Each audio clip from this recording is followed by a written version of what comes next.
Somebody call a doctor because bad medicine is back. That's Diamond Dave Damone. This is the Appleton Oak. I'm Mason Quinn. Folks, today we're getting back to the Bear. This is season 2, episode 9.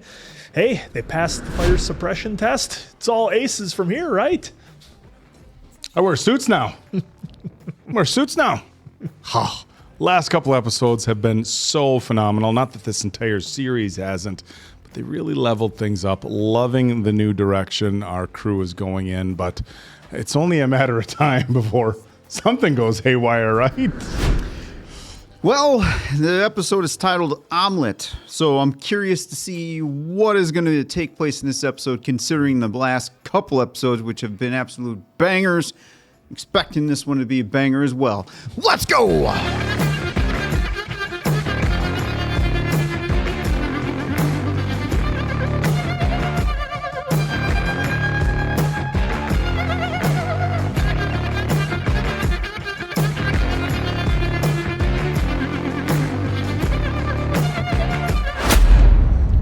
Oh, boy. Oh, can't be having this. Well, he should be at the restaurant right now. God, here we go. Well, I bet you Sydney is. Sydney doing all the work. You know, she's there piggybacking this whole place, just carrying it. Poor Sid's going to have to go to a chiropractor.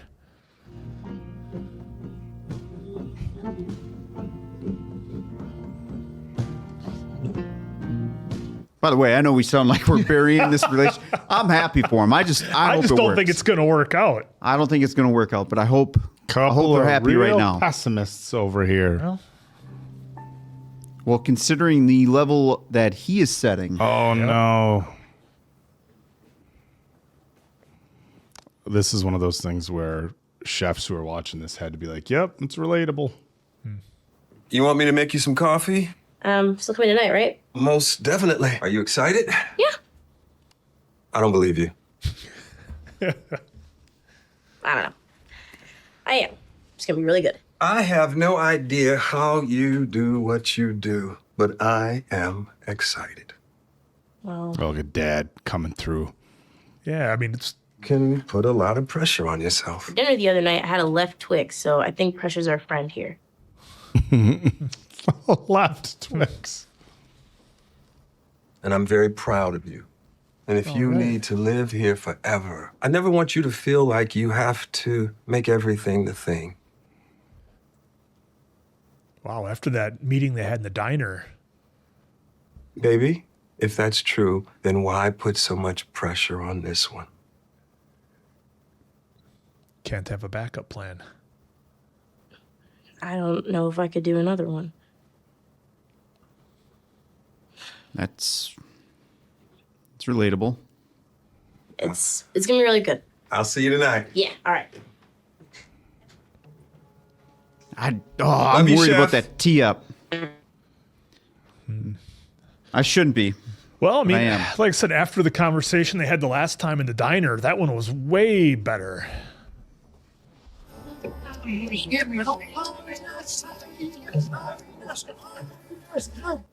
Uh-oh. See, his head's not in the game, Diamond Dave. Whoa, what's going on here? This is a good thing.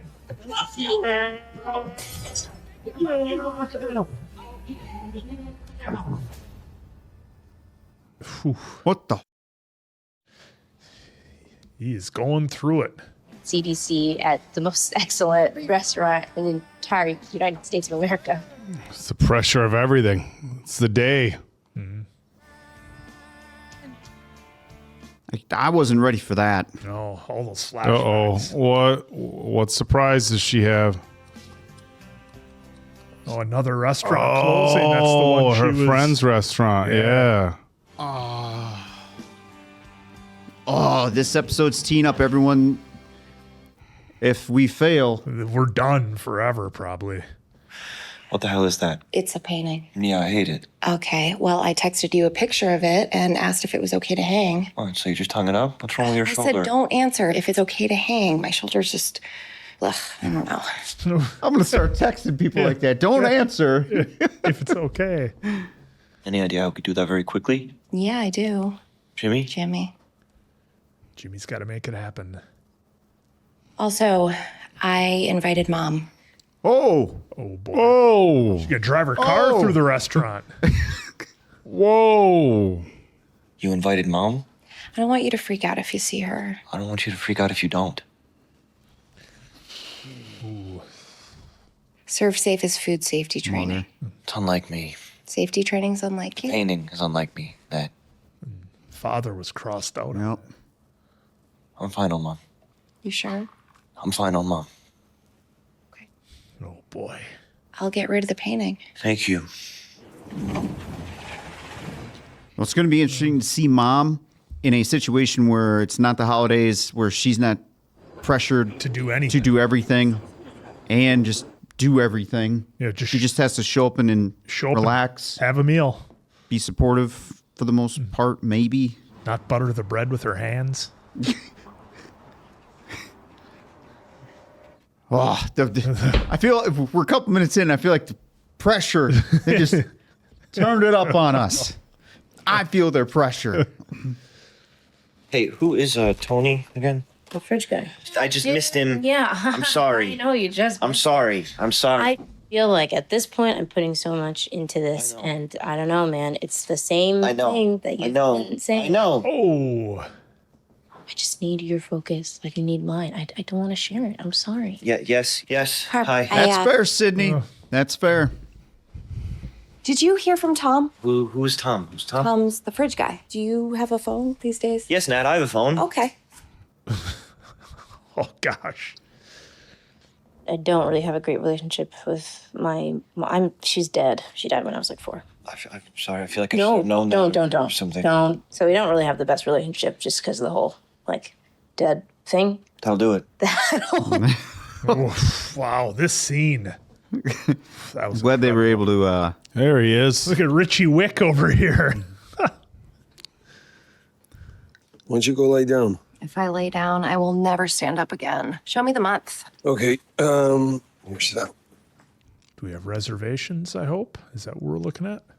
You know what else isn't cheap? Cantaloupe and caviar? Correct. So dope, the menu has to go up 5. Yeah, 5, 7, agreed. Yeah, you're thinking that? I think so. I'm not actually entirely sure what we're talking about.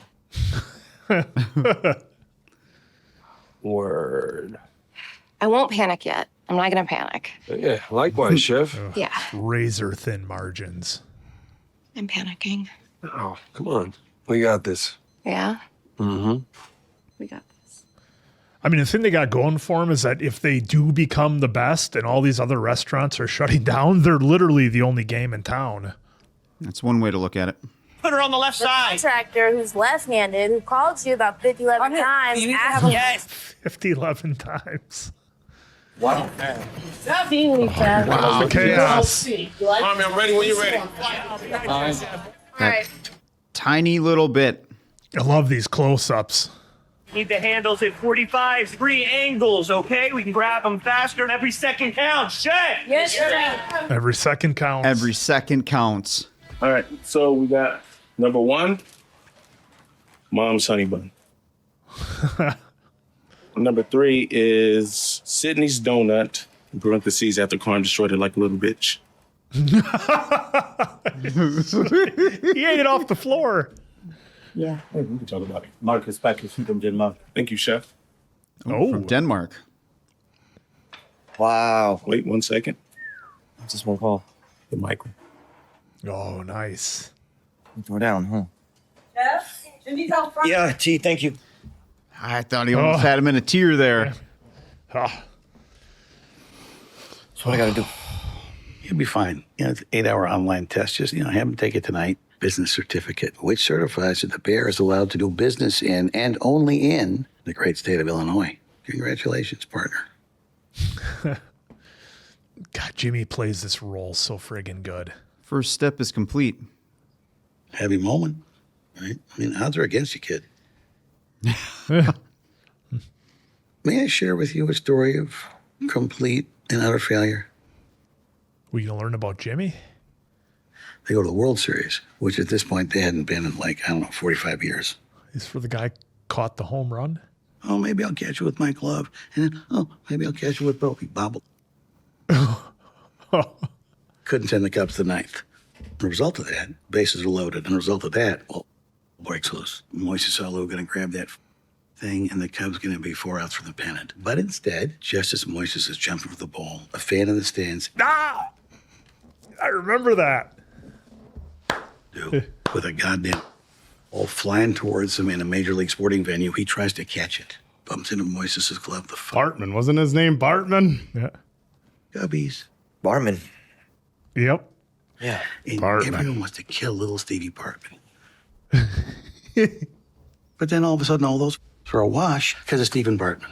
Because everybody and their mother wants to blame it instead of the actual. Just a normal guy, right? And he ends up taking the blame for an entire squad who literally took their eye off the ball. Carmy! Yeah. No, dumbass. You want to be Gonzalez. Are you even? Yeah. No. Carmen. What a Carmen. great monologue. You want to be the guy, right? Yeah. Be the guy. Get your head in the game. God damn, I'm ready to run through a wall. It's all you, right? So you got to put your head down. You got to focus, and you got to live this shit and nothing else. Nothing else, Oak. Guy can still have a girlfriend, dude. I don't want to take it from you. I don't want to knock it down. I will take it from you. I will knock it down. I don't want it. Every drop of blood you have, you cannot take your eyes off this thing. In return, you know what you're going to get? A nice sharp kick in your little nuts daily for the foreseeable future. How's that all sound to you? I've actually kind of been dating someone. Yeah. No shit. He knows. He's got to know the name. I gotta tell you, nephew, I don't know if I've ever been so happy to hear anything in my entire life. With all the love in my heart. Oh. Uh-oh. I would have also accepted the Packers in Seattle in the playoffs. Yeah, are you okay? Like life? Yeah. Like life. What are you talking about? What do you want? An omelet? Yeah, I can make you an omelet. Yeah, go in the office. Oh my God. All right, what kind of fancy omelet she gonna make here? God, what a speech. I can't get over that. Just gonna get some brilliant idea to like have some breakfast at this. Oh, that's a lot of butter. Oh, that's a proper amount of butter. Just a half a stick of butter. That's why they taste so good. I'm with you on that speech, though. That was a great monologue. That was, God, you imagine when Steve Bartman heard this one? Like, thank you. Thank you. Thank you. It's like almost, Oh, it was what like, is she? whoa, what was that? It's like some kind of Folks, cream cheese. I think it was a cheese, yeah. Yeah, was that? What cheese. was that, folks? Help me out, because I am going to try this out. Minus the butter. Oh, this is not just any omelet. What is dude. happening here? You get the salty ruffle chips, and you put that on. What the f*** is Changes your life. this? What is? Ooh, what is? What this? is what? Orange juice and some other juice.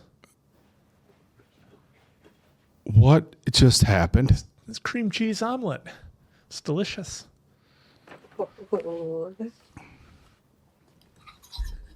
Oh my God. That's got to be the best omelet that's ever been made ever. I could cry. So good. Thank you. Okay, don't watch me eat. Okay. Make sense. Oh, I like that photo. I accept. Mission Impossible style. Yeah. Fridge guy. Oh, Claire Bear's calling. Oh, right as after he's that. spoiled. Oh, and she's excited. Oh, he said he had This isn't to going to work. taking his eye off the ball. Come on, Bartman. Look at this Gonzalez. conflict. I love it, though. Fridge guy who's Chad, been have this? Yeah. Is he going to forget to do both? Bravo, chef. Good. Chef. He didn't call the fridge guy. Oh, He didn't call it. what about fridge guy? Incredible. Thank you, chef. It's all you. It's all you did. You push me because you know me. Oh, like after work? Barf like 40 times. Would you want to go eat? We have to drill this with like the servers. So I'm gonna get them and then let's run. Damn. I just wanted to make sure that would be weird. I don't know why I like assumed. I mean, weird. No, not weird. It was. I just more meant, you know what I meant. Get HR involved. This was very good. Cool. Thank you, chef.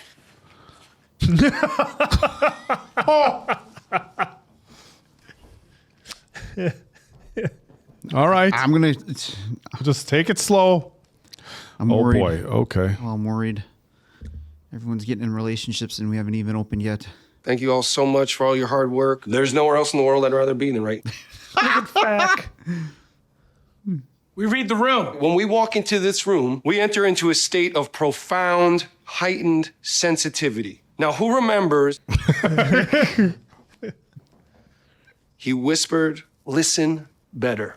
And that's what we're going to do. He also said water glasses are always full. All right, Richie. If the food's taking too long, make that food not take too long. We're going to be streets ahead tonight. Anticipation creates luxuriation. That's not a word. Abra-cadabra, chefs, cousin. Yeah, beautiful. Thank you, cousin. Do not get overwhelmed, all right? I want you guys to just try to focus, okay? Sorry for being late. The menu will be as written. Mortadelle and Parmesan cannoli with a mostarda caviar. Caviar, it's not really. Thanks. Any questions, feel free to ask me or chef, but yeah. Thanks, chef. Good. It's like boot camp. Yeah. Always be communicating. And yeah, 25 to service. The right hand's got to know what the left hand is doing. Let's go, team. Let's go, team. Big night. Uh-oh.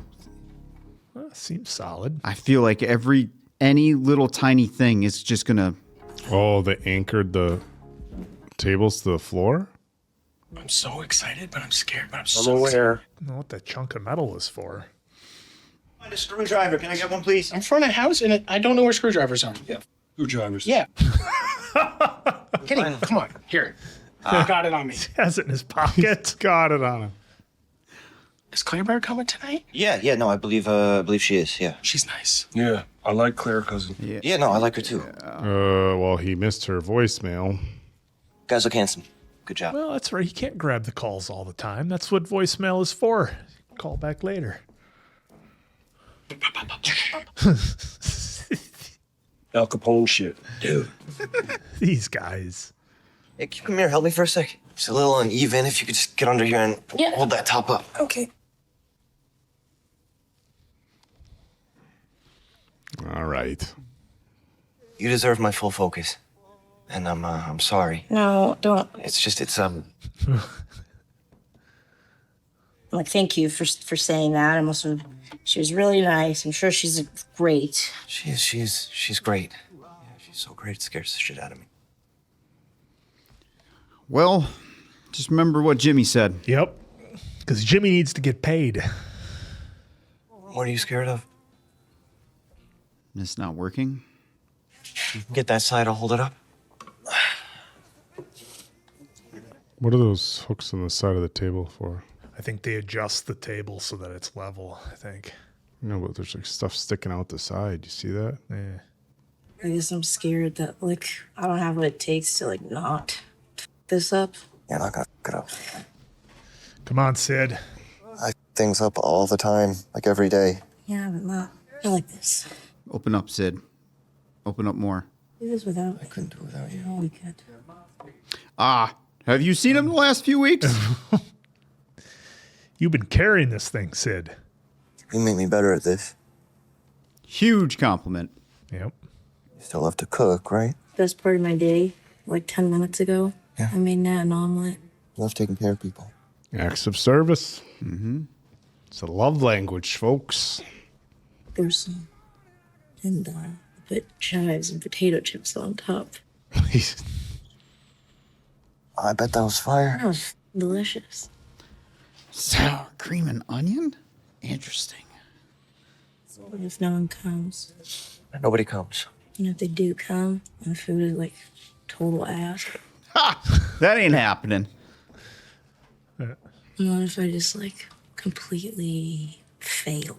I'll let you. And we'll work on it. You got a team. Got that thing I wanted to give you. Yeah. Is there a... Boy, What song is this? it's a banger of an Eddie Vedder song, though. You don't know. Was am I looking too much into that? No, I Was got there no a idea. connection there? I just think they came around and working as a team finally. I think she's got a lot of doubts and I'll put this insecurities. up. Well, they were being vulnerable with each other, so that's huge. Yup. And we What don't is know it? what Marcus got from Denmark either. You're not alone, Sid. Neither are you. They both needed to hear that. They both needed this conversation. What is it? What is it? What is it? What is it? Thom Brown, New York. Is this the... Is it knives? No, the jacket. Oh.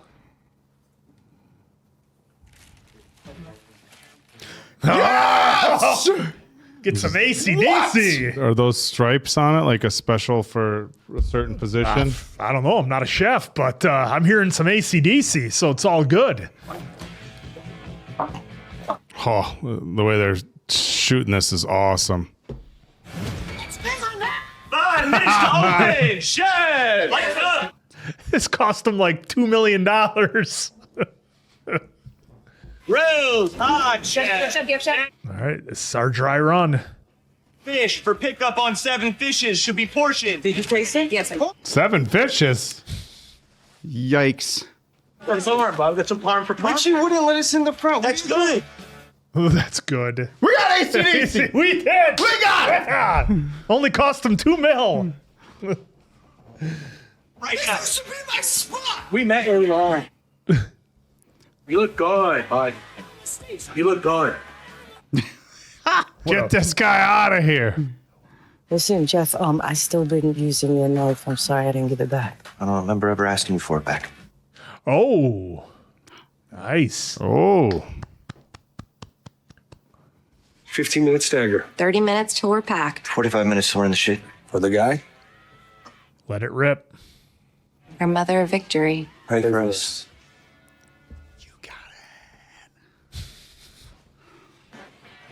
Ready? Farm? It's your ship now, Captain. Say the word, Chef. Open the doors.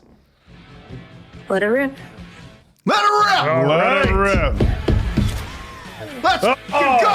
All right, go. The soundtrack was awesome this episode. I think we're going to turn Oak into an Eddie Vedder fan. That's what I think. Well, when he sings like that, it's emotional and it's heavy. It's good.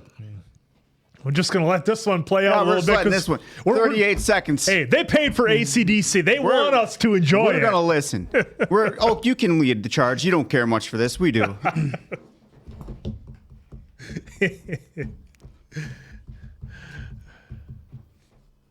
You uncut folks get to enjoy the journey with us That's here. right. It's so rare to get AC/DC.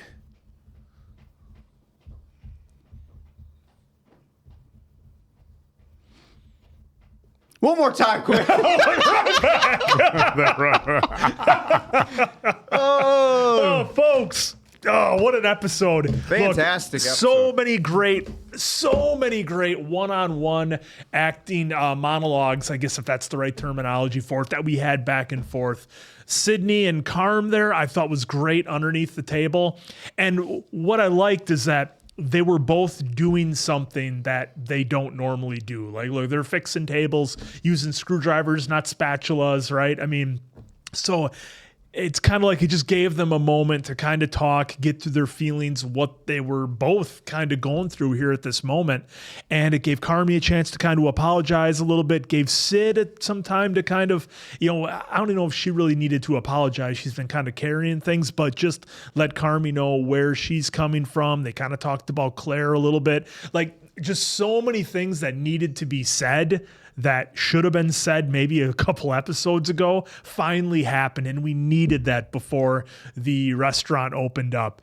I loved the conversation with Carmy and Jimmy. I mean, that was just so damn good. That whole scene just crushed everything. And I love when they give the actors on this show, because again, we've talked about it. It's a very short runtime, compared to what we normally have, that everything has to mean something. You can't waste a second. Every second matters, right? They say it in the kitchen, and it's the same with this show. Every second counts. So I love that they took the time to let Jimmy have that kind of monologue with Carmy explaining the thing about the Cubs, because, that's true. I know about Bartman grabbing the ball. Everybody do.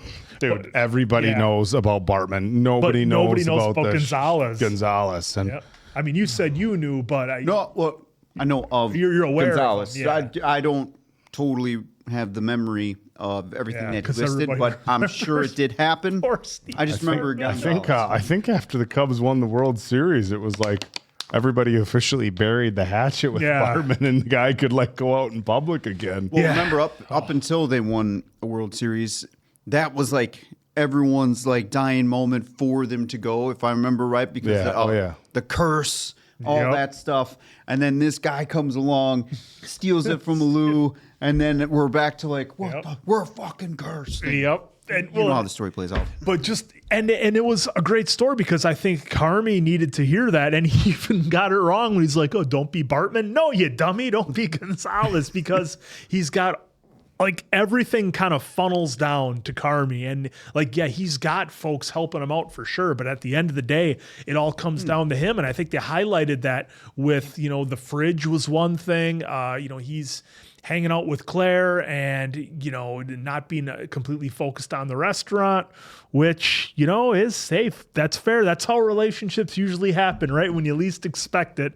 then all of a sudden, but he kind of explained that to Sydney, but that's all fine. But notwithstanding, Jimmy let him know, hey, this has to be your singular focus. And I'm glad they brought it up, because I don't know. I mean, if you folks, I don't think if you're in the restaurant industry, or maybe if you just don't know, but the profits are usually razor thin in the restaurant industry. You have a couple of bad months, you're done. You're not making it. And a number of restaurants don't last more than 6 months. They go out of business. That's commonplace. And I like that they've and continue to highlight that in this series with the restaurant that Sydney went to hang out with all of her friends and kind of get some input, whatever. That one closed. And again, I said it during the episode, there's a couple of ways to look at that. Yes, restaurants were absolutely decimated during this time, in the world, I think. But if you're good enough and if you can survive, you might be the only game in town for blocks. And I think in a city like Chicago, where people are more apt to go to places that are either, within walking distance or a short cab ride or whatever, if you can be that place in that area, not only do you attract the people that live around there, but if there's nowhere else to go, they're going to come to you.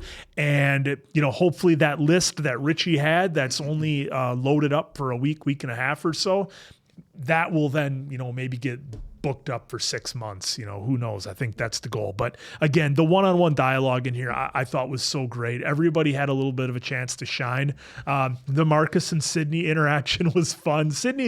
Her character's so great because she has it together on so many levels, but then she can be really awkward and kind of funny at other times when it's, maybe about letting people in or relationships or whatever. And it's so fun to watch somebody who's that in control of one thing, but a bit clueless on other things. So this episode was great. As usual, they open the doors, let it rip. Well, let's see what happens. We've seen her a couple of times. She shy is the wrong word, but she gets a little shy when she is receiving compliments, which we saw with Sugar, right? She was saying how fucking awesome she was. And she's like, shut the fuck up. Yeah. Yep. Well, I think it's interesting. I think Sydney has a hard time talking about how she feels and sharing her emotions, but she's very efficient at getting tasks done and getting what needs to get done. And there's a lot of people like that out there who, they're very goal oriented, and you put a list of things to do in front of them, they're going to, get it done. And that's just how their brain is wired to work like that. But when it comes time to say, okay, now tell me how you feel. What are you feeling about this? And you're getting away from the X's and O's of what the restaurant needs to have to succeed, and more like are you confident that it's going to, then it becomes a totally different conversation. I think we saw that with her dad. Well, we saw that with her dad earlier on. We saw it with, it was interesting, the conversation with Michael. Are you busy later? And she, this. And it was like, oh no. Or Marcus. Excuse me, not Michael, Marcus. And then the conversation with Carmy under the table was really, really genuine, because she, I think, kind of shared some of her fears with him, which is tough because, if I'm him and we're getting ready to open, I want, my top dog to be ready to go, not second guessing themselves. But it's a unique relationship because he knows what it's like to be in that situation. And so instead of him coming at her and being like, hey, this isn't the time to have doubts or insecurities. You got to be on your game. I thought he handled that very well. Because imagine. Well, he should, because he's in the same boat. But he's in the same boat, and I think that's what makes this show so. It just feels real and raw. But think about if you were getting ready to open a business, you had all this money in it, everything on the line, and your head person, you're like, all right, we ready to go? Oh, I don't know, I'm worried about this. You'd be like, oh shit, well get unworried, we gotta go. Yeah, and Sid was worried about a lot of things that she has no control over. No control over. Will people come? And so I think Carmy's experiences really put him in a spot to be able to have a level conversation with her to make her feel comfortable. And he was also just, very, very hey, you're going to crush this, right? You got this. You're not going to screw it up, right? So I thought that was really helpful. And I think when people are able to open up like that and they get that sort of positive feedback and they get people that understand them, it kind of makes it easier the next time they want to open up. Because if you open up like that, let's say she goes and says, I'm worried about this, I have concerns about that, and he's like, well, we don't got time for that, because we've all had people like that in our lives. Gotta be mission focused. You're like, okay, you know what, I'm finally going to open up and say how I feel. And look, sometimes you open up and you say how you feel and you take a big risk, and it just gets totally okay, or somebody slams the door on it, you're like, well, I guess I shouldn't have opened up, and maybe I just won't next time. So it gets that much harder the next time. Well, I think what we saw here is the opposite of that. I think she got just a warm response from Carmy, and I think she's going to be, again, more likely to be able to open up like that in the future, maybe with other people as well. But look, I'll say it every episode because it's worth saying, and I know there's different writers from episode to episode, but whoever wrote the scene between Carmy and Jimmy was so brilliant. And what a life lesson too. Everybody wants to find that one finger to point at that one person when shit doesn't go your way. And you have to take a look at the bigger picture. And sports is an easy analogy. You dropped the touchdown pass at the end of the game. Well, hey, if we were up by 14 and everybody else had done their job, it came down to the last play of the game. And how many things in life are like that, where had you executed all the way up to that big moment and done things the way that you should have done, those big moments don't happen because you're already in a spot that you want to be in. It's not that big of a deal. And I thought that's what Jimmy was trying to say, is you have to be doing the things right all along, because otherwise, this one thing's going to happen and you're going to blame it on that, where you kind of taking your eye off the ball, But I don't think it's fair to just throw everything at at Claire to be like, your relationship is what's causing all these non-focus problems? No, because that would be the exact opposite of Jimmy's advice. Yeah, because I think Carmy, just in general, the guy's got a lot going on. We've seen him in saw that with the flashbacks. Al-Anon. We saw him in different groups. We saw it the flashback. We saw he's got his own concerns. He's got a lot going on. So I'm not just going to say Claire is the only thing taking his focus off the restaurant. I think just life in general is. Look, I was just about, and now Mom's coming to dinner too. Yeah. Oh, yeah. Wow. I Ready. forgot about I was about to say the scene with the omelet was just. It was so like. It was just real. That's what this show gets right. Everything just feels real. It just feels like so raw, so real. The emotion is there, and she just asked for the simplest thing. Can you just make me an omelet? And I mean, look, I've made 100 omelets and fucked up 100 omelets, right? Every single one. They're never right. And it's like, it's not a hard thing to do, right? But you saw the care she put into it, and it tells, like, you like serving people. You like making people happy. And I think sometimes, and I'm certainly guilty of this, like when I look at the restaurant industry, I've been in the past and, openly admit it, like, okay, we're making food here, people. Like, this isn't, let's not be so dramatic. We're making food. But when you look at it from like, hey, this is somebody's, I'll go back to it, love language, acts of service. This is how they show people that they care about you. You saw that come through. The details she put into it, the attention, everything. And that's the best goddamn omelet I've ever seen. And Diamond Dave's over here taking notes on the omelet. Like, oh, we got to try this. But another phenomenal episode. Richie got his big scene, which was, I loved what they did with Richie's scene, because it was some of the Richie from the previous restaurant he was at, and it was some of the old school Richie, and that's what I liked about it. It felt like the new Richie, but he was still Richie. So a banger of an episode. I'm waiting for shit to go wrong because of how like tense earlier episodes were, but I hope they don't. But it's part of the story. I just love this show. Yeah, I mean, I'm not sure if stuff's gonna. I mean, they'll, I think, have adversity. I don't know if stuff will necessarily go wrong just because of the team they have in place. Like, nobody's gonna mess up the food, right? Because they're all incredibly talented chefs. I think it'll be just adversity. I know, but look what happened the last time shit went nuclear. It was a small error on Sydney's part with an ordering system, and it was one of those little things. All of a sudden, the orders are rolling in, and one little mistake caused everything to go completely fucking haywire. So, shall see. Well, I'll just use you. The way you consider food is nothing should go wrong.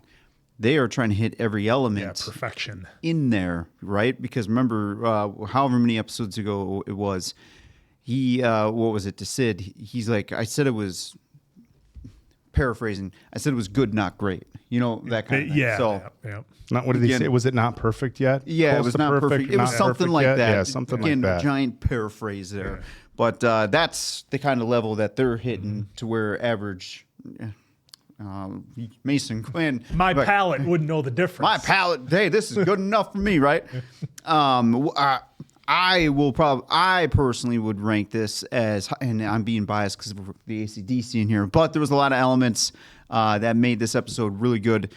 Just almost as much as the previous couple that we just watched. The reason why is because I love how we went on another journey with Sydney here.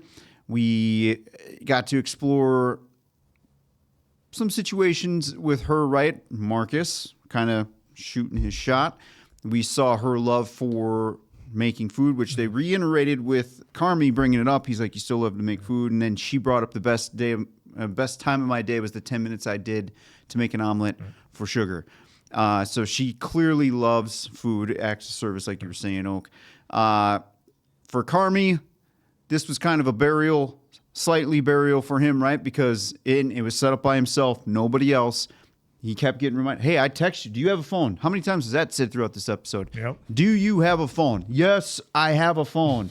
Yep, and then the painting, everything. Yeah, the one line I am stealing from this is Sugar's, hey, I said in the text, don't text if you want me to keep it. So I'm going to start adding that to my text. Don't answer. That's the ultimate get out of jail free card right there. Because with the way that some people just don't text back, it's easy. Just being like, I said don't respond if you're good with it. Yeah, so I just thought you were good. ran with it, and there you go. With Jimmy again giving the speech, I think that's very, very important. I know you and I joke quite a bit about Carmy and Claire Bear's relationship, but again, on record, I hope it works, but I'm a little too worried because we have not seen that in full transparency and full honesty here. Carmy really doesn't have his shit fully together. Now, I'm not saying that's always a requirement for everybody in the world to have your shit together, because sometimes the right person comes along, and it's amazing watching how somebody in a week or years just gets their shit together immediately. Sometimes there's some bigger things that take time. Yep. Sometimes that's motivation, and your shit gets basically cleaned up real quick. But the way that Jimmy teed up that whole thing, and he said it twice, I think, you have to put all of your focus on this. And that's when Carmy brought up, well, I'm dating somebody. And I'm, with all the respect in my heart, so Jimmy already kind of has like after that speech, Carmy coming in with that. Now Jimmy's kind of like, well, let's see how this plays out. Yep. And I love the full transparency, because I see myself a little bit in Jimmy with like, hey, I want you to do great. I don't want to take the store, but I will. But I will. Just that upfront, brutal, supportive, hey, I got your back, but just know I'm also going to do this too if I have to. Richie, I'm glad.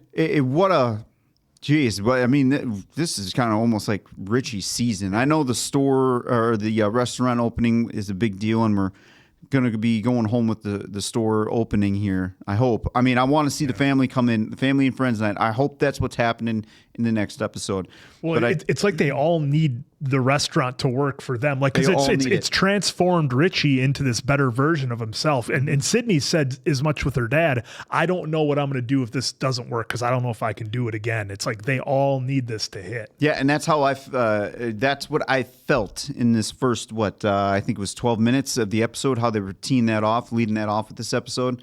I felt like I needed this episode, this restaurant to work, because that's how great they were able to suck me in to feeling that way. Because I felt like it was Sid, and everyone else that was talking about it, Carmy, and I felt like I was right there too. Like, I need this to work. I also need this to work for me. So again, for me, phenomenal episode. Great to see the staff there. Loved Richie's speech there. Like you said, Oak was a little bit of old school Richie, but new and improved Richie as well. I love the leadership role that he's taking here, and I can't wait to see how much more that can evolve. The place looks great. Tina, that little tidbit with Tina talking about the knives. And him just being like, I don't remember asking for him back. Yeah. That was brilliant. Ibra, good to see that he's taking more initiative. And it was just a quick little spot that we had with him. But he's looking up videos on before and after cleaning of the sink area. So test. I think those books are for, I think they're for purses. That could on be. The side of the table. That's what I think they're for. I think I have seen those before. Yeah. Yeah. Well, fuck screwdrivers, Dave. Yeah, fuck screwdrivers. And then he had one in his fucking jacket. Yeah.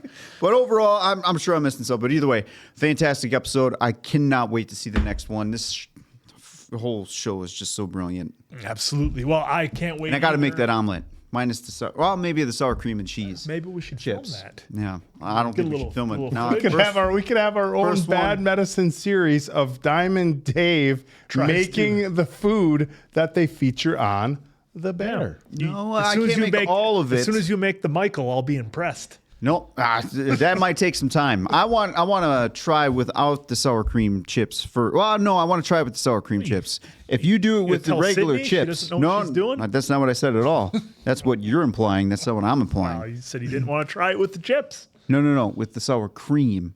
That's not saying I don't know what Sydney's. Where did that come from? That adds to the flavor, because you said you weren't going to have it with the type of chips that she used. That's my preference. That doesn't mean I said Sydney doesn't know what she's talking about. That's kind of the way it came out. That's how we took it, dude. Not at all. Check the tape. We'll find out on the next one. Glad folks. I'm not the only one that Mason Gwynn likes to Check the tape. ruffle their feathers on this channel. We're going to start directing it over towards Diamond Dave for your entertainment. It's all for the folks over Diamond Dave Damone. That's the Appleton Oak. I'm Mason Quinn. This was Bad Medicine. That was the real bear. quick. Love the raw, honest conversation that Carmy and Sydney finally had. No apologies, no nothing. Just a raw, honest conversation about both of them being very supportive of each other. So absolutely needed it. See you on the next one.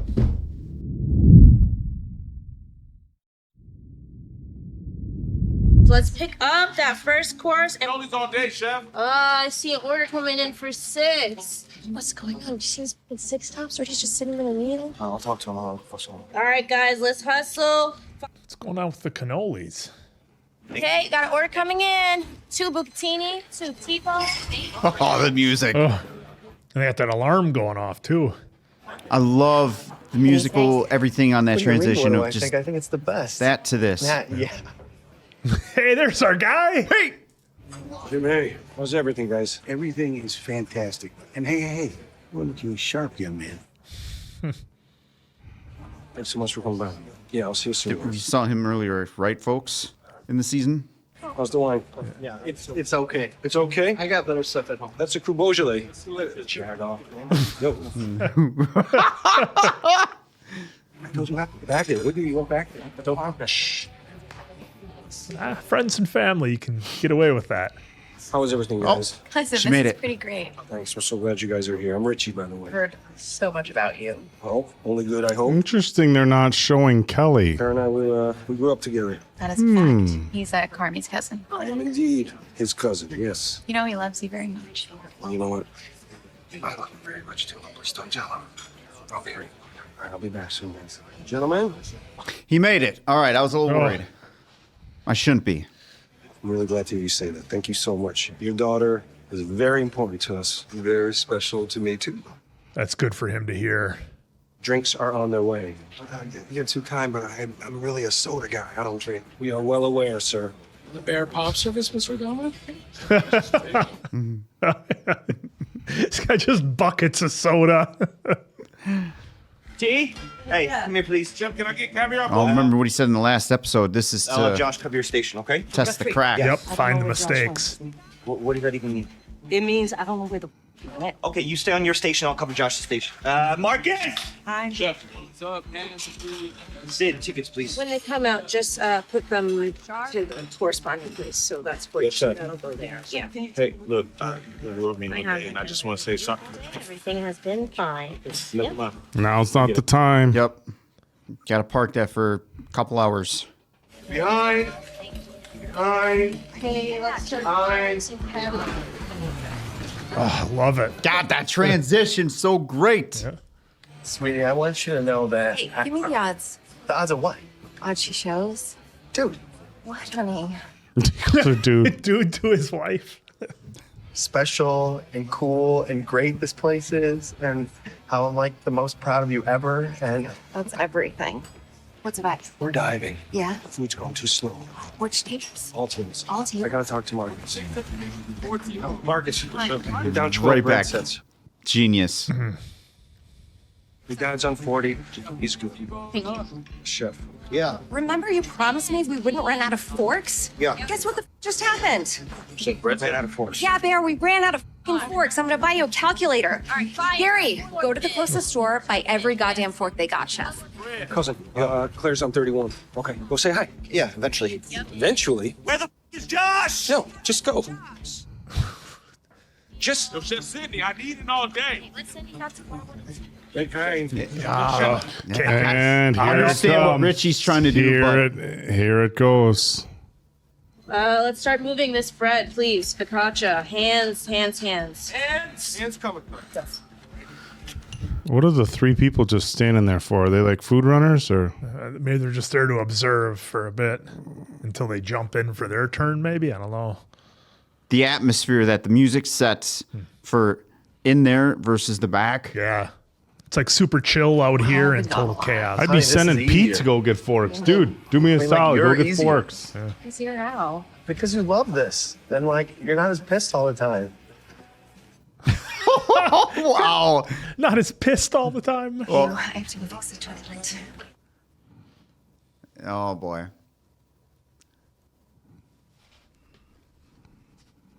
I'm waiting for the old door to hit. Somebody to. Hands for PX table 31, please. Where?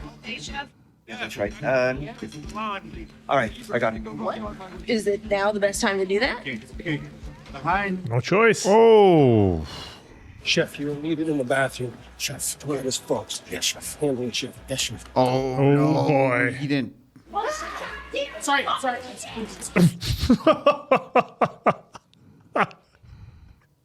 There's your shot, Dave. Yep. Or Quinn, whoever said that. That was me. No, Mom. Why? What? Because the toilet exploded. Oh, please. Do you have any extra clothes of any variety? Yes, chef shirts in the locker. Come on, Carmy. Keep it together. Why are you so slow? Why are you so... Oh, dude, that's running through his head. Yep, he's getting the voices. Fine. Yeah, this is not right. The cook is wrong. Chef? Yeah, well, this shit is gonna put us behind. Well, you have to do it again. What's well, gonna put us behind is if you no. send it back and cook it again, please, and thank you. Yes, chef. Great. Perfection. Do I have time to go outside and scream? Right. So then let's hustle, please, and thank you. Hey, what's up, Harry? Oh, my. Are these for the guy? It's the guy for the window. The window's for the guy. What the window, Sid? What the... Please, just fire. Just refire. You were out there. Fire, Sid. Sid. So I'm Sid. trying to run. Refire. Oh, boy.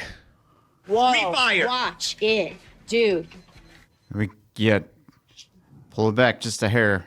Come on, Way Carmy. down. You gotta take it way down. I'm sorry if this got cold. I was doing a lot. No excuse. Good. Yeah. You They good? just don't have enough people, man. It's not, I don't think it's just not enough people. The kitchen seems too small. No, it's not small. It's just. Got it, Chef. What? Okay, guys, I'm hopping on 7 fishes. It's first okay, night, guys. let us keep up the pace.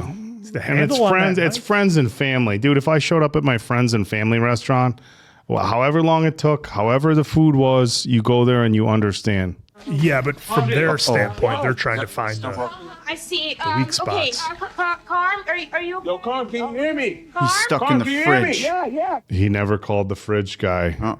They normally have a button on the inside. Right. They never called the fridge guy. Now, baby. Oh, no. Getting a little loud in here. He's stuck in the walk-in. Are we stuck in the wall? He's stuck in the walk-in. So what are we gonna do? Oh, look at Richie. Normally, Richie would be in Yeah. season 1. He'd be running with it. Yep, but he's just staying calm. Oh, Oh, my. Tina, can you run Expo for me? I got 2 stations, chef. Yeah, right. Uh-oh. I can do it. Was she gonna save the day? Just give him the order. Yeah.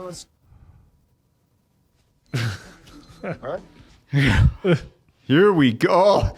Jacket's coming off. It's business time. Let's look alive, yeah? I'm gonna plug everybody in. Let's hustle. Let's listen to the sound of my voice and the sound of Richie's. We're gonna do this, yeah? Yes. Great. We're just going to leave Carmy in the fridge. well, we'll get to him when we get to him. You have 5 minutes to do this in 5 minutes. This is where Richie thrives Yep. when shit gets like this. T, I want you to help me set plates, please. Yes, chef. Thank you. Carmy still in the fridge? Yeah, Carmy's still in the fridge. Yeah. So they're gonna do all this without him. They got 5 minutes. Yep. Hey, Richie, Uh-oh. drive. Oh, what a banger of a song! Hold on, Pachi, okay? We're gonna walk that first. All right. Hands, you gotta pick up some We are going to convert Oak to a fan. And this is the training that Richie had, and he's ready to roll. Yep, totally prepared.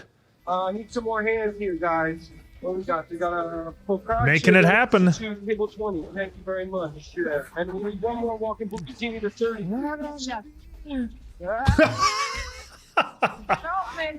I don't think. This is not good for Richie.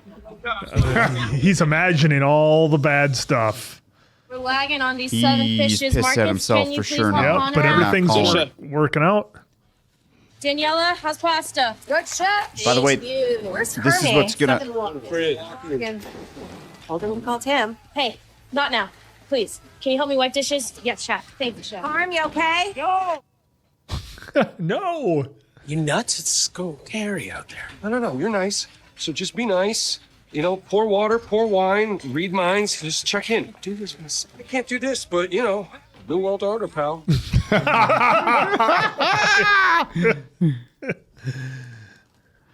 Don't be scared. Chef. Oh, Jesus. This is going to be good, though.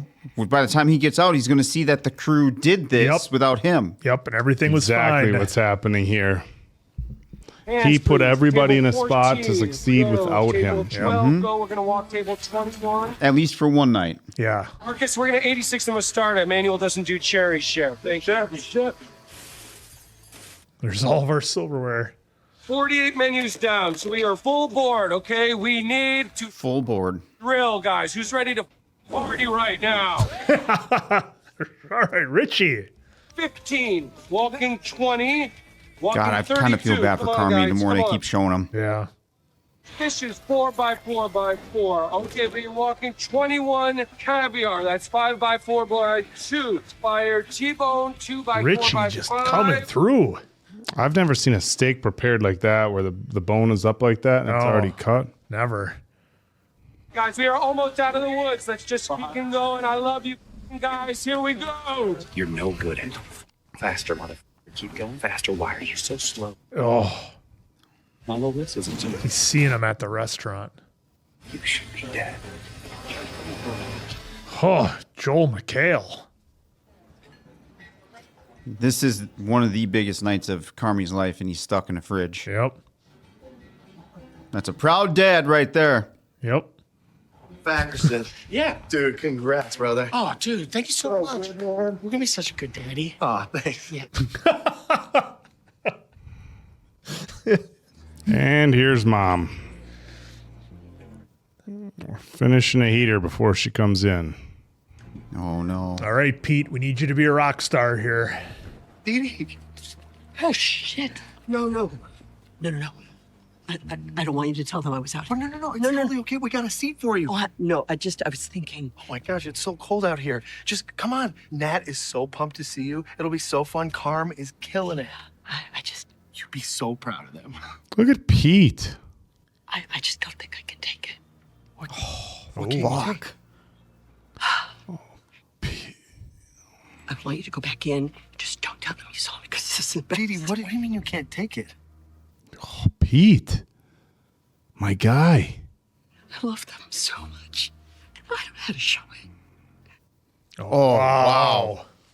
I don't know how to say I'm sorry. And it's so easy for her to talk to Pete. Just go in and just tell me it's okay. Dee Dee, I don't deserve to see how good this is. Oh, wow. And I don't want to hurt it. No, you're not going to hurt it. I promise. I promise. Plus, we got to get all the dinners in before the baby, so. She doesn't know. Oh, my God. Wow. Oh, my God. Oh, my God. Oh, you and Nat. I thought she. That's wonderful. That's wonderful, Pete. After that, how open she was now finding that out. Yeah. Could you help me? Could you just come in and we'll Pete, you're very sweet. You're sweet. It's. Call them. I will come in. I will talk to them. I will. I need you to say it's okay. Donna, don't. I need you to say it's okay. Oh, that's hard. She's putting it on Pete. Yeah. But she couldn't have this conversation with her kids. She could only have it with Pete. It's okay. Yeah, Pete's in a hard spot with this one. Oh, man, that was... Well, I mean, imagine how nuclear that could have gone with her not knowing about Nat and everything. I feel bad for Pete. Well, and when Feel she bad said, for her. when she said, I don't deserve it. I don't deserve to see them this happy or whatever she said, that was heavy.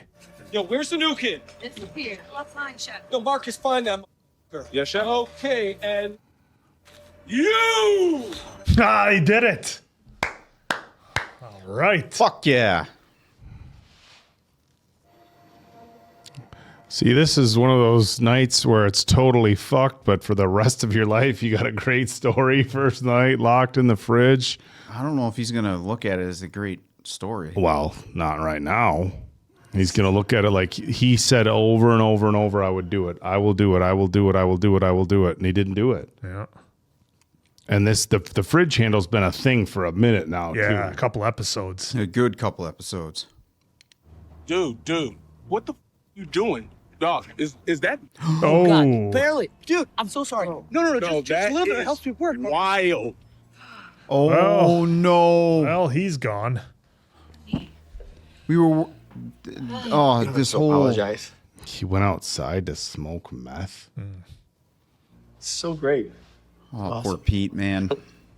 I think I gotta fire you. What? For this? Yeah. Are you serious? I mean, I think so. Let me check. Yeah, check. Be right there. Check. Hey, you are being so f***ing weird, man.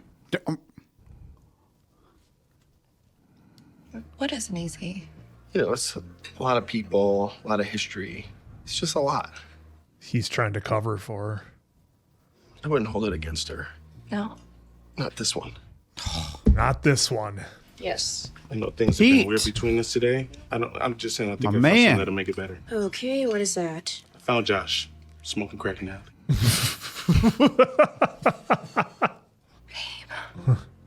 Hey. Oh, I feel so bad for Pete. Yeah. I love you so much. Jeffrey, you okay? Because we're good. We're doing really good. T, I think I did this to myself. When did we start ordering Heinz mustard instead of French's? Last week, what did you do to yourself, honey? I told him I have to fire him, but I need to check with you. No, you can fire him. You should fire him immediately. All right, cool. Marcus. I love you too, buddy. Oh, and Pete's been kind of the goof throughout, the entire first two seasons, really. Okay. Wow. I didn't know this guy playing Pete had it in him. Yeah. Well, I think this is like, from what they've shown us so far, this is like the first time he's been in this big situation where Yeah. he's trying to cover for everybody. Yeah, having to carry a lot of weight. Dessert, sir? For me, Gary. Thank you very much. Not tonight. I'm good. Mr. Jeremovich assistant. What is this? This could be a stack of cash. Chocolate No. banana. Remember he told the story about his dad. Yeah. And that's the stuff You tell Richie Mr. picked up. Jeremovich, thank you for me. I will. Thank you. You know what to give them without them even asking. Tina, I'm stuck in a goddamn refrigerator on the opening night of a restaurant because I didn't have reception when Tony called, and there's shelves on the wrong side, and there's art. I failed you guys. So how was it? Oh my God, it was incredible. So fire. So good. Congrats. Man, thank you. This guy. I failed you guys, and Don't blame this on Claire, Carmy. it's not gonna happen again. But you set him up for success the whole time. Who's Tony? What? You said Tony called. They're out of paper. Oh. Yeah, Tony's the fridge guy. What the f are you talking about? He's getting frozen. He's lost. Little Pimp is cooked, okay? Little Pimp is cooked. The fridge guy's name is Terry. See, that's exactly what I'm talking about. What's going What on? is going on? He's in the walk-in, but the door handle came off. You know, maybe I'm just not built for this, right? Maybe that's okay. Oh, no. Oh. He's stuck in the walk-in? Oh, no. How many orders have they missed? Yeah. Just go check the front for me, please. I'm just gonna get some more. Yeah, chef. One sec. Oh, no. What is happening? She gonna puke? What was your name again? Kelly. Theodore Peck, Neil's brother. Yeah. Cool. Proud of him tonight. Seriously. Congrats. I wasn't here, Uh-oh. Uh-oh. right? What the? It's like Claire's thinking gonna like be I was right gonna there. be in a relationship. I'm a f***ing psycho. That's why I'm good at what I do. That's how I am the best, because I didn't have any of this bullshit. Oh. And I could concentrate, and I had a routine. Is she gonna hear it? And I had cell reception. Oh my God. No. She's not right there. Can't be right there. Don't be right there. I don't need to provide amusement or enjoyment. Don't be there, Claire. Oh! Don't be there, Claire. I don't need to receive any amusement or enjoyment. I'm completely fine with that. Because no amount of good is worth how terrible this feels. It's just a complete waste of time. Sorry you feel that way, Carm. Oh my God. Claire? Yep. Claire? Claire. Holy shit. This is all your fault. Hey, it's not my fault he didn't call the fridge guy. Still think he's going to have a great story to tell later in life on this one, Oak? Timber. What's wrong? Thank you for everything, cousin. This was so beautiful. Oh, she gone. Yep. Like forever gone. Yeah, what did you just do?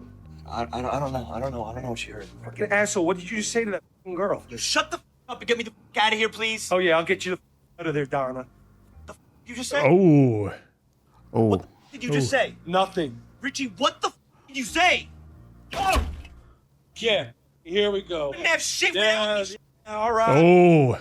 Yeah. Are you a fucking kid? Oh, let's talk to you about. Oh, here we go. Yeah, I should have cut you I the out. you. I should have cut you the out. You shit. You. Here comes the door. It's gonna open, right? Hope you breathe to death. No. The rest of the kitchen hear that? Some emotions running hot. Hey, Carm. I know I'm gonna see you in a little bit, but I'm at work and He's finally listening to the voicemail. I don't know. I had this sudden urge to. I've always had this massive crush on you. You're Boom! so wonderful. What a and mess. I'm just so excited for you and so thrilled for you. And I know it can be hard to find a second to feel good about what you're doing right in the middle of when you're doing it, but I just hope you know that I'm so proud of you. Mikey would be so proud of you, Bear. Oh. I really love you. Oh, boy. Oh, boy. Oh, boy. Maybe Carmy's just destined for pain. You just can't have nice things. I mean, Richie wasn't wrong in some of those things he was saying. So he can make everybody else better but himself. Yeah. No way this is how this ends.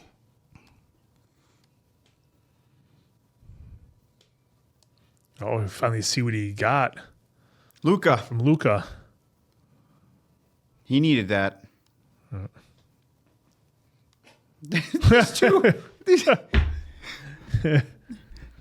Baby, are you okay?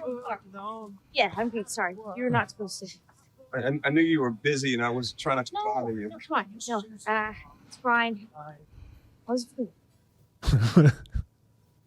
Absolutely incredible.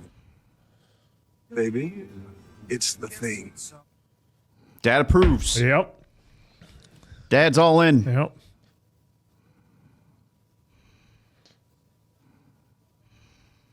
There it Yep. is. There's the actual board. Look at that. Oh, Uh-oh. no. No. Can we get one fucking happy thing? I'll see you at the Yeah. house. One positive is at least Dad's all in on her. At Proud least of, that's one proud positive of, proud happening. of his daughter. Yep. Called her chef.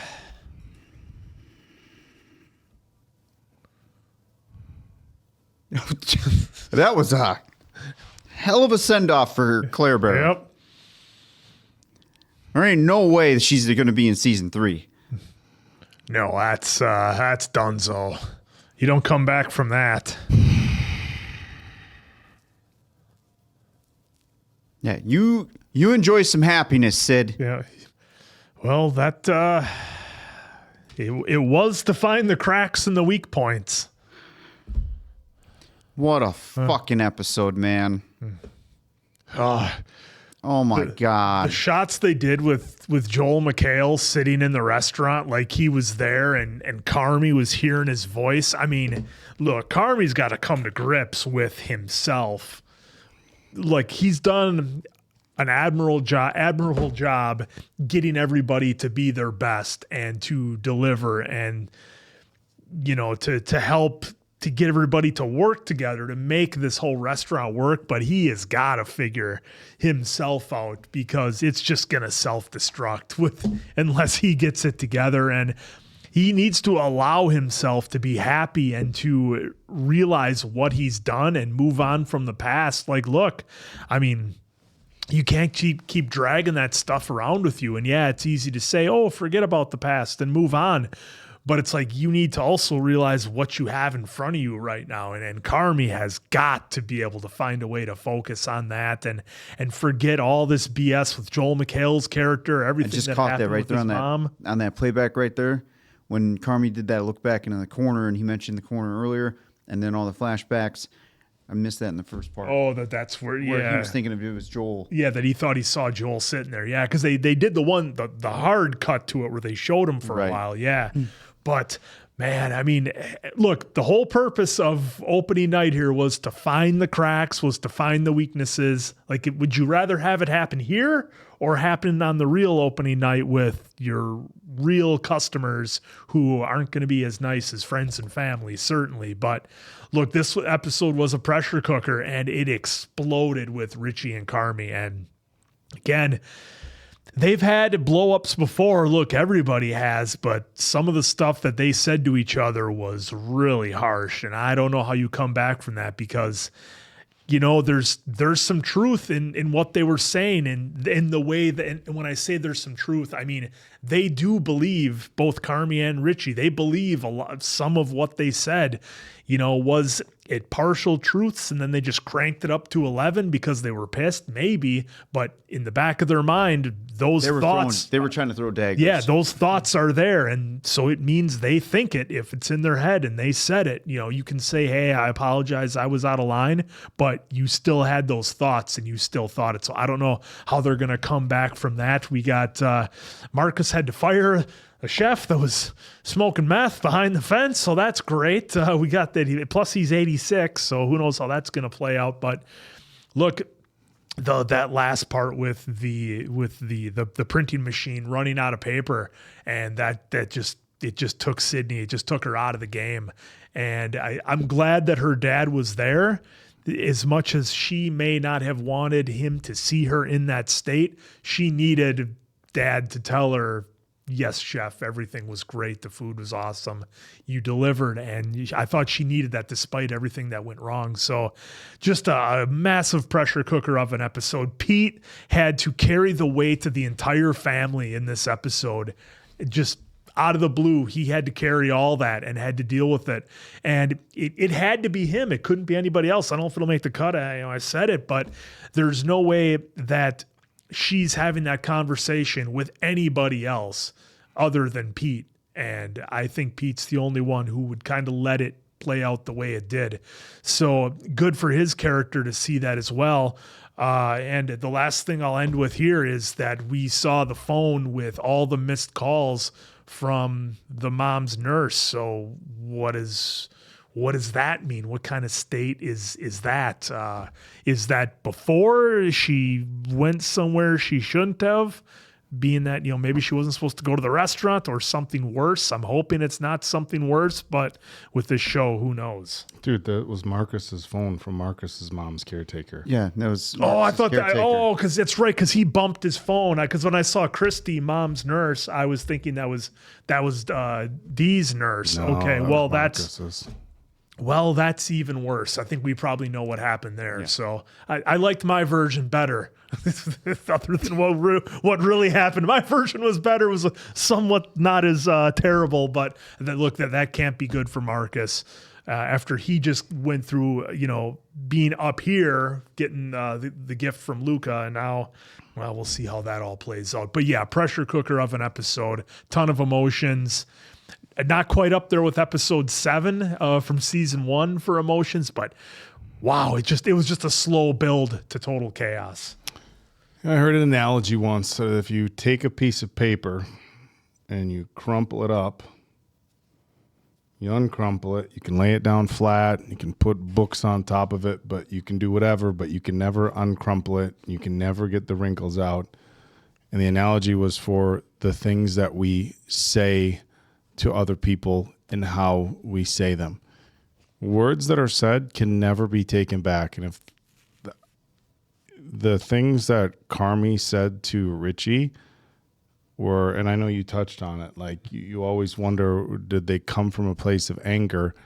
And it's like he's dealing with so much himself. It's like those are words you say when you're trying to hurt somebody and you're trying to bring them down. And we kind of saw that a little bit with Mike and Lee at the dinner, but this was just really a whole nother level. And I don't know how you take back things that are that hurtful. And ironically, Richie was the glue that held everything together when things got bad. And I mean, his experience that Carmy set him up with ended up being what held this whole restaurant together. He came in, he was the rock star. And I just was really, I know it's fiction, but it's like, fuck, man, that was so hard to watch him say all those things to him. Like, you're obsessed with my family, you're a leech, you're nobody without me. Like, why would...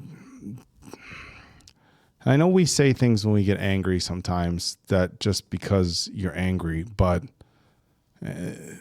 Something tells me they've here had probably a million times because we've seen the way they fight. Well, we've had fights like that before with these two guys telling each other. It's one thing to say, shut the F up and all this, and you're a piece of shit and you're an asshole and all this, but when you go to that level, that's the thing. It's like if I delay, you're being an asshole, or hey asshole, like we can recover from that. That's fine. But if I say something like, just really, really hurtful, that's hard to recover from. And yeah, I know what you're saying, Diamond Dave. That's how their relationship has been. They yell at each other, whatever, they hug. No, I mean, like, I think they've touched levels in their past like that. But now with family, right. Well, look, we've seen these guys yell at each other, it's just hard to watch. And it was like, especially when, Tina's out there saying like, everything's fine. Like everything, we got this. Fine, we got this. And then,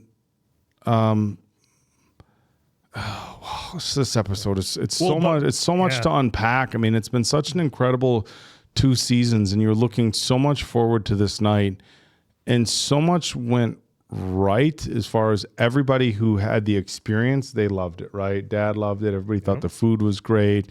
They brought the chocolate covered banana for Uncle Richie. And that was Uncle Jimmy, because Richie saw the things he learned at the other restaurant. And so it's like everybody's experience was great, but behind the scenes, there was so much going on. And it's like Sid seemed like, hey, we made it through. I'm guessing her respect for Richie just went in a whole different direction, but she made it through. It was her first night. Things got bad. The only thing I didn't quite understand, and you guys are going to have to help me out, when the ticket machine was running and there was no tickets, she went outside and threw up them, but I thought they were done. Yeah, I thought they served was that just everyone. Like a moment of anxiety? Or because I took that as like they thought they were caught up and there was no more tickets, and then she realized we're not actually caught up. The machine just isn't printing the tickets. Or was that just a moment of anxiety she had from before? Because she went outside and threw up, but then it was like everything was fine. And when Richie did the throw it down, I took that as, okay, everybody that's here for the night has been served their courses, and we have everybody covered. But then they showed that machine like not printing out tickets because it didn't have paper. So I was wondering, whether that was just a sign of her anxiety or not. So you guys are going to have to help me out with that one. I'm not sure how to interpret that. But, it was a very interesting night for all of our main players. For Sid, she proved she could do it basically without Carmy. I mean, he was stuck in the fridge the whole time. Richie was the glue that held everything together. Well, and that was Carmy's biggest fear, right? He was afraid he was going to screw it up, and he did. And I mean, Pete, the scene with Pete, for his performance, he did. That's what I'm saying. The scene with Pete and Mom was so powerful, and you got insight to how Dee Dee felt. Like, I love these kids so much, I don't know how to show it. And she wanted to be there for them, but she was worried she would screw it up, worried that she would cause problems, and she got all the way there. And Pete was doing such a good job of trying to, soften up the situation and just get her to come in. And of course, found out that she's going to be a grandma, and nobody told her. It's like, that's heavy. So that whole scene, and they've done such a good job with that all through these 2 seasons of they get 2 people on the screen and they just set them up with this incredible writing and these incredible stories to tell. And I got to be honest, I didn't think this guy who plays Pete had it in him to do this. And I mean, what a next level performance by this guy. And you think like everybody on this show, like the show is such perfection that I give everybody the benefit of the doubt on everything because you have no reason not to, like with casting and everything. But Pete's character just seemed like, hey, you got a normal guy who just has to play Sugar's husband and kind of be, levity now and again. But he came in and he absolutely crushed it, and I thought that was really, really powerful. And it gave him some insight to their family too, because sometimes you see other people's family and you just see the crazy shit and you're like, wow, that's fucking messed up, right? But you don't know what the real ins and outs are. You don't know what everybody's dealing with. I thought, did you guys see when she was saying, I love them so much, but I don't know how to show it, and I'm worried I'm going to mess things up? It was almost like that's exactly what's going on with Carmy and Claire. Like a mirror of what's happening. I love her so much. I care about her so much. I feel like I'm going to mess things up. And it's like, that's exactly what the mom felt about their restaurant. It's like, it's such a 1-for-1 with how she felt about the restaurant and him with their entire relationship. And of course he did. And look, he talks a lot in the moment, and Carmy's a very emotional person, and he wears his heart on his sleeve, and he says stuff kind of just what he feels at the time. And, I know he didn't think because he had Claire that little blow up with Sid earlier. Too. Yeah. And he didn't think Claire was right outside the door, but there's an interesting thing about people with certain talents in certain situations. Sometimes there's a roles that require you to be very skilled at this, but the role also requires you to be very skilled at that, and sometimes you're not at both. And Carmy, from everything we've seen, he's not very good with stress, and when he gets stressed out, he's just not good with people. And I don't know any other way to say that. Like, you might be very talented at preparing food as a chef. You know how to do all of that. But if you want to open your restaurant, you have to be a people person as well. It just as you could take the flip side. You could have somebody who works the best and you motivate everybody. But if I don't know how to cook, well, then you have to pull yourself out of that situation.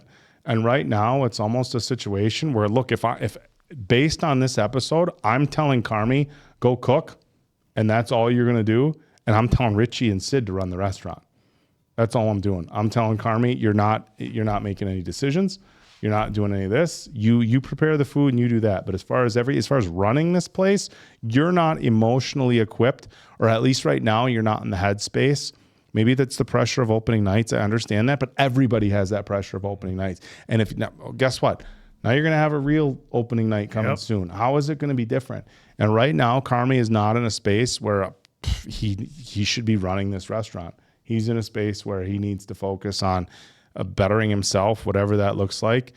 We're just going back to the fridge scene, and I just caught now he's looking at some of the labels that were torn off. He's obsessing about and that. he's obsessing about that even as he's stuck in the fridge. Remember, he mentioned that to Tina. Right, he mentioned it to Tina. But he's just not in a space to be running this restaurant. And, we talked about, and we kind of joke back and forth about the relationship. He's not in a space to do a lot of stuff. And it's the old adage, like you have to help yourself first. You can't like fix this. You have to work on yourself first. And if you're not in a spot where you're good, then trying to do all these other things, he's in no better. And we keep talking about, he can't be in a relationship if he's working on this restaurant.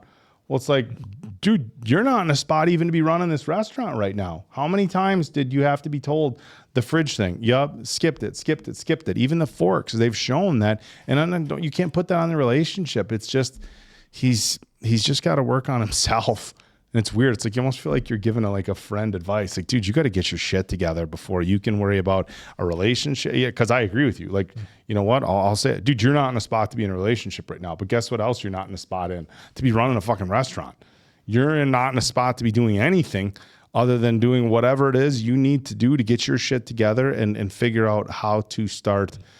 I don't even want to say loving yourself, trusting yourself. He needs to move on from his past. Learning to enjoy things. Like, that was a powerful scene. Well, I don't have time to enjoy stuff. It doesn't matter to me. And it's like, fuck, man. This whole episode, there's so many emotions. And it's almost like they've done such a good job with it. It's a fictional story, but you feel such a way about it. And it's like, that's how you know powerful writing, because I feel like I'm watching this and the emotions that I have are almost like emotions you would get if you saw somebody doing it in real life. And that's, I think, the power of this TV series. This is everything. The writing, the way they shoot it, the performances, everything about this series is just so fucking amazing. Yeah, what a banger of an episode. I think this one, in my opinion, might be. It's on level with a couple episodes this season, but maybe even better. And we're talking by like just 0.123 better. And that's because we spent a whole season, right, trying to figure out, well, you've already seen it, but we have been on this journey, which you've already been on as well, where we're building up to opening night, Friends and Family. That was the circle that we've seen multiple times throughout episodes. We get here, and it's kind of a rough go at it. Now, my memory may be slipping me a little bit, but it didn't seem like we had a lot of opportunities to see the crew kind of practicing a little bit. It was all about building, get it up. Let's get a menu together for the night, and just kind of rock and roll from there.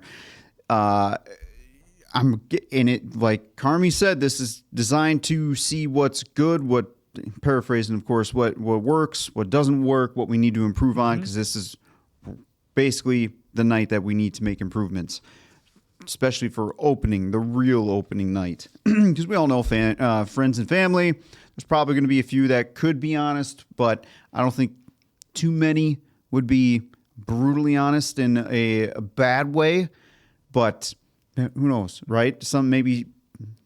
Maybe Uncle Jimmy would have been. I feel like Uncle Jimmy would have been one for sure. If something was bad, he would have been like, "Hey, Carmy, this is." Remember that conversation we had, right? I feel like that probably would have happened. But what a shout out to the editing team and the crew for everything you've been doing so far. Season 1, Season 2. The editing on this one and the choices that were made were fantastic.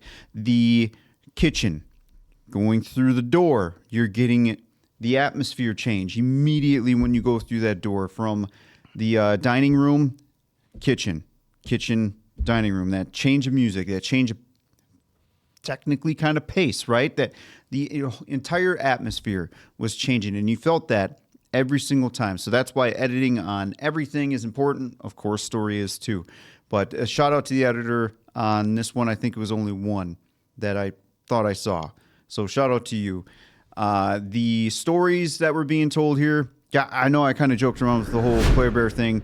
I feel horrible that was the way that it came about. I thought we were going to get some actual time in the relationship. I thought last episode was going to be the building block of the focus talk, where now Carmy's going in shutdown mode. Claire kind of sees that weeks down the road, months down the road, and then, hey, this isn't working. I know you got your thing. I got my thing. And that's how that was going to happen. I did not expect him to be talking out loud, thinking Tina was still there, even though Tina said, hey, Jeff, be right back, or however she said that. Yeah. He kept talking as if Claire wasn't there, right? Anybody in that position would have. And the way they did that lead up to then and delivered it to us was absolutely fantastic. Made me feel bad for Claire. I feel bad for Carmy in this situation because he was in a freezer that was basically a pressure cooker, one of the biggest nights of his life, and he's stuck in a refrigerator, and he started emitting all those things, which in a weird way... It was the truth. He was saying the truth. Exactly. So in a weird way, that was actually what was best for him, so he could talk these things out loud. But again, I did not expect it that way with Claire. No, I feel bad on that one. Going off for sure. Gosh. And then Sydney... well, she got a real taste of everything that she needed. I thought it was unique, and I don't know how you guys feel, but I thought it was unique to see her. I don't want to say throwing in the white towel was not the right phrase, but her needing to step away for a moment here and there. I thought that was unique for Sid to at least recognize that, so she can kind of clear her head for a minute, but also not knowing the load that was coming to her. Yeah, I mean, and that was her accepting that she has a team around her to help her, and that includes Richie too. To Oak's point, what did you think about the receipt machine going off? I'm confused. Because it seemed like they were done. I think the reaction even kind of shows my confusion. I can't remember what I said, but I thought that it was still going, but I can't tell with the way if that was her real, and that's what led to super high anxiety. I mean, we just ran it back. I wonder if it was just her, like, just representation of her not being able to just take a breath and shut it down. Because, like I said, they showed Richie, boom, F you, we're done, like that's it. And we didn't get the moment where Sydney was like, yeah, congratulations, everybody. Hey, everybody, okay. I mean, Richie said that. Everybody served, and I feel like that was kind of what it was representative. Is she wasn't able to just sit back and smile that the night was successful until Dad came out there and reassured her that everything was okay. And I think that's what that was representative of. She was still worried. She was, what's going on with this? What's going on with that? And there was no people calling out about food or anything. So that she still just wasn't in that spot where she could just take a deep breath and go, and the crazy thing about like the restaurant business and like this, because I'm trying to like relate it to some stuff that I've done before, and these guys know. Well, just real quick before we get into that, did you have anything else that you wanted to finish on with the receipt? Okay, I just want to make sure you were good before you jumped. Yeah. I was just. It's weird. It's like when you have that much pressure and like everything is done, that sigh of relief. And I'm sure you guys have been there with huge things, whether it be work or family stuff. And I think, like, when I was the media director for the Arnold, we spend a year planning for 3 days. Mm-hmm. And it's a year of planning, a year of stress. And then when that 3 month out moment hits, it's like pressure, ticket sales, get this. And then you're in it and you're just fucking in it. And then the day after you're like, it's just come down and you're like, you take a day and you start planning for next time, but it's so stressful and the pressure and everything. But like with the restaurant business, it's like, then you just do it the next night. It's every night. And I get like you want things to be perfect and get in a rhythm. And I know that's the first, friends and family and the first night. And once you get into a rhythm, but like the pressure of like the tickets, the food, like the call out, it's like, that's the business. And that's crazy that pressure is on every night. And we saw that with Richie working at that other restaurant, right? Like everybody, like you fucking show up and it's like, game face. And I think you take that for granted because sometimes depending on what your work is, sometimes you get in, you're good at what you do, you kind of get in this rhythm, but man, it feels like this restaurant business, especially these high-end restaurants, it's like every night is a Super Bowl. Yeah. Well, that's what that one dude said in that episode Forks, Forks, where he said it was Super Bowl night. With now that I just saw Claire again, that voicemail, the way they had that come back at the end too, where you actually got to hear the voicemail, because remember we saw it earlier. Yep. I thought it was going to be again, just blows my expectations out of the water here. I thought that was going to be Claire just saying, hey, I will see you tonight. Really excited. You know, that kind of verbiage, right? Supportive. Nope. We're going to get real deep on a voicemail that you're going to listen to after you said what you said. You blew up the relationship. And she heard all that. And the way the way the editing was in here, that felt like a death scene to where we're saying goodbye to our character Claire, even though she's alive and well, the character's alive and well. That really felt like this is the last time you're seeing Claire. And it was just in such an epic fashion of a blowout of sorts that I can't remember seeing, well, in recent memory, anything like that. And it's phenomenal. It sucks for the characters, but it's phenomenal the way they are, these actors, the writing, and everyone else involved with the camera shots and all that are able to get that onto you to make you feel that as well. Yes, to you guys bringing up Richie and Carmy here, I feel like the way that they've been brought up, they were trying to definitely hurt each other, throwing some daggers. But Richie at the end was still saying, I fucking love you. I fucking love you. So I feel like they've had these conversations before because let's not forget the little bit that they've shown us here. Mike's an instigator, kind of, right? So I feel like when Mike got going, Richie got going. And it was like a 2-on-1 situation because they kind of brought it back to that family dinner, Fishes. Yeah. Where they were talking about Claire. And when they were both like, kind of, oh yeah, this and that, and that. Carmen's like, what the fuck did you guys do? What the fuck did you guys say? Yeah, there's a difference of like, hey, you're embarrassing me in front of a girl versus me saying, hey, you're an effing loser. You can't even take care of your own kid. Oh, my kid, you don't even have a kid. You got nothing. I mean, that back and forth they did. That's like next level type stuff for sure. At least for me. And maybe because I've had that conversation, that kind of argument with some of my guys back in the hometown.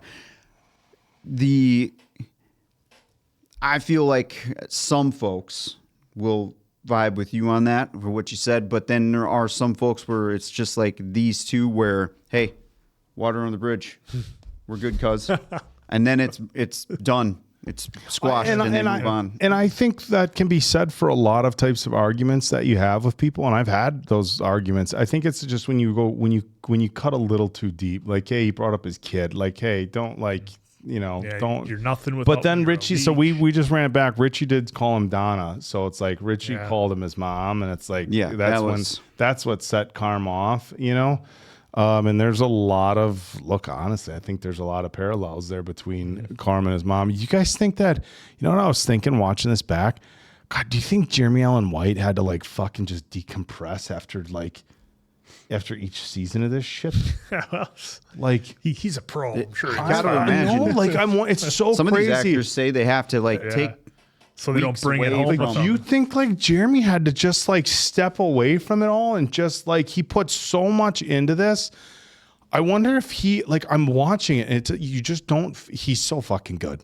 And other than the Iron Claw, I don't think I've seen him in anything. No, I haven't either. And that was he was good in that, but it's not the same type of acting. And he's just so this character. I honestly wonder if dude was just all right, the season's done. I need a month. To just not fucking do anything, just to be Jeremy and not be Carmy. And it's it's what an emotional performance. Yeah, everybody brought it for sure. And this whole season too, I loved everyone's arc. Everybody stepped up their game in this season, and we got the good. I know I was saying where the fuck some of the positives here, but the positives are everyone stepped up. I'm really concerned now. Quick shift. Really concerned with Marcus and seeing those phone calls missed from the caretaker. I think when you see that many calls, one's going to assume the worst, and I'm thinking we might have hit the worst there. But and Pete, hey, I got to talk Pete quick. Pete shouldering the world from everybody in this episode too. I was not expecting that at all too. Jamie Lee Curtis, again, she just she crushes it every time she's on the screen. And the way she was able to deliver all that to Pete made me start to sympathize a little bit, because the way she was able to do that. And I feel bad for this whole episode. I kind of feel like I'm saying I feel bad for a lot of folks in here, because Pete she was putting that on Pete, which I did not agree with. That, hey, you just tell me it's okay, and I will bail. Yeah, I will tell get him I the was fuck here. right out of here. Yeah. And Pete, I'm sure Pete was on instincts of, this is probably best right now for this quick 2 seconds she's giving me, and I'll just try to explain it in the moment, or just deflect or however, cover for her as we go along. I'm glad that he was able to do what he could while talking to Sugar. And I'm really surprised Sugar didn't kind of dive in a little bit more. But she's had a hectic night too. So she's probably got 2 million things going through her mind as well. Again, everyone just absolutely crushed it. I don't even need the scoreboard for saying season 2 here's a 5. I think it's pretty obvious. Yeah. Season 2's a 5. I'm going to make mine official. We got it. 5 for me, folks. Let's make it official. We're not going to take any half measures here with the Bear. So yeah, this was incredible. Great storytelling, great writing, awesome characters. Can't wait to see what season 3 has for us. You know, Quinn, if the writers of Fear the Walking Dead could just take a few notes, he had to to go there. The show might even be on a little bit. The writers of this show are the Bear. Some of the writers on Fear are McDonald's. No shade to McDonald's. I do love the double quarter pounder, but not in the same league as the Bear. Yeah. Good French fries too. Burger King has the best fries, though. Everybody knows that. And we keep getting this 90s alternative music, folks. We're going to turn the Oak into a big fan. Got some Pearl Jam on this one. Had AC/DC before. Yeah, it's great. Had some Eddie Vedder when they were working on the table. Well, it makes sense for the Pearl Jam because of how much Eddie Vedder's involved. He's big with the Cubs and Chicago and all that stuff. And I'm pretty sure he's from Chicago, if I remember correctly. But and that was poetic too, a little bit. Just seemed like, hey, fireworks, kind of like big celebration. Big celebration. He's sitting in their food watching the replay of Jeremy in the refrigerator. Oh man, here, I'm sure we forgot some stuff. So sorry, folks. But either way, let us know in the comments what you thought here of this particular episode and the season as a whole, because we're going to be coming back for season 3. So for Diamond Dave Damone, that's the Appleton Oak. I'm Mason Quinn. This was Bad Medicine. That was the Bear season 2 finale. What a banger. See you back here for season 3.